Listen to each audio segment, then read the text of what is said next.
Welcome back to another segment of A Road to Recovery presented by Addiction Recovery Care. I'm Emily and here with me is Jason Merrick, and today we're going to be talking about fentanyl test strips. So Jason, kind of explain to me what these are. Thanks, Emily. Fentanyl test strips have long been a harm reduction strategy. So what we want to do is reduce the risks that are associated with illicit substance use. We're seeing way too many people die unnecessarily from fentanyl poisoning, some unsuspecting that fentanyl is mixed in with the substances that they're consuming. So counterfeit pills is one example that contain fentanyl when people expect and assume that they're taking some sort of a pain medication when actually it's a counterfeit pill that has been laced with fentanyl. This is a mechanism that can detect fentanyl within those substances so a person can prevent that overdose from occurring and be more careful about what substances they're consuming.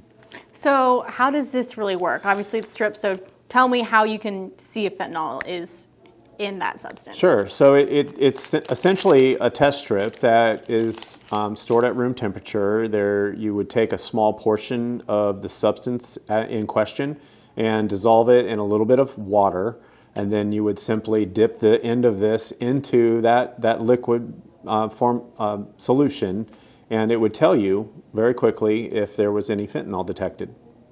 And so talk to me about, I know we're seeing people think they're using another substance, but fentanyl might be in it. So kind of talk to me how this, because fentanyl's so deadly. I think that's what we talk about so much. We just see fentanyl being so deadly. So how can this really be used and maybe help some people?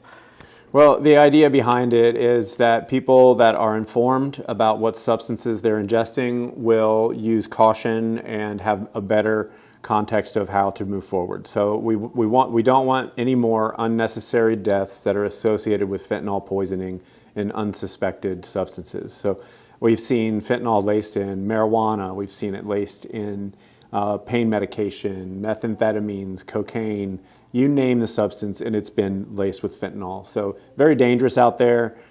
We just want to make sure people are informed, that they know what they're getting into, and that gives them the chance to be cautious with what they're consuming, perhaps not consume at all, and find the help that they need and deserve.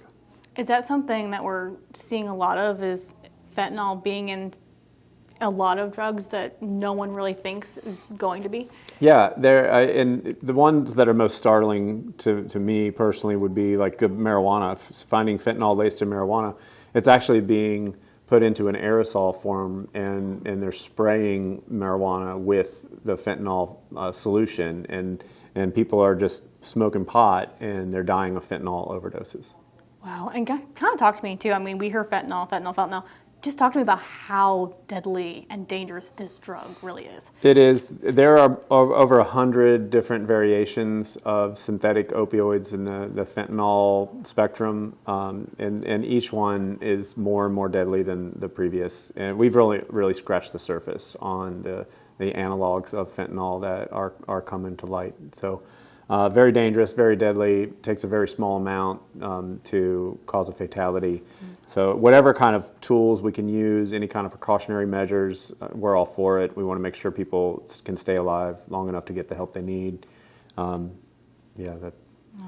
thank you so much for all that information, Jason. Sure. I know it can help a lot of people. We'll send it back to you in the studio.